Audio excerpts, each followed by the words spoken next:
So here we have the Mercedes A-Class on a 15 plate. I'm going to start off firstly by showing you around the outside of the car, and then we'll hop in and run through some of the controls on the inside of it from there. From the outside, you can see it's a 5-door car with alloy wheels.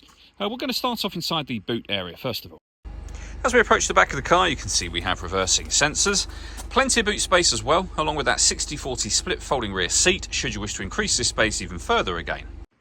Okay, so we're just going to work our way back around to the front of the car, and then as I mentioned, we'll hop in and run through some of the controls on the inside of the car from there. Just briefly before we climb in, I think it's well worth seeing the interior from this exterior point of view. There's plenty to run through on the dashboard, so let's hop in and we'll do that now. Okay, now that we're inside the car, we're going to start with the dials. Over on the left-hand side, first of all, we have the speedometer and fuel gauge. On the right-hand side, we've got the rev counter and coolant temperature gauge. In the center, you can see there's a digital readout for the speedometer. You can change that information for various things, including the total miles for the car.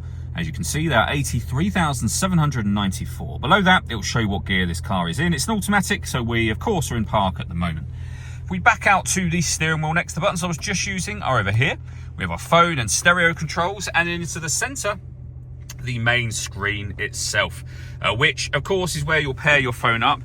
The movement I'm making on the screen is being done using this dial just here, although you can use the buttons on the main stereo unit, which we'll come to in a moment. So, for example, with the radio, we've got FM, medium wave, and shortwave all available. If you want to listen to your own music, you can do. We've got CD player, USB storage, and Bluetooth audio as well. We've also got satellite navigation, as you can see, which is a nice clear color display. So you can use the buttons on the main unit. The volume for the stereo is just here, the CD player, of course. Underneath that, we've got our hazard warning lights, the stop and start, which you can turn on and off from here. And then below that, we've got the air conditioning.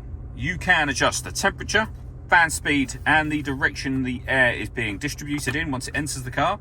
Air conditioning is on when this light shows, so off, back on again.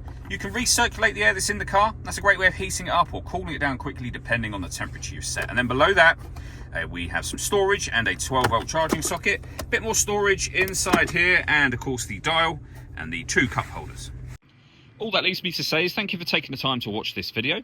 If you'd like to come and see the car for yourself and have a test drive, please feel free to give us a call here at Surrey Specialist Cars. We'd love to hear from you soon.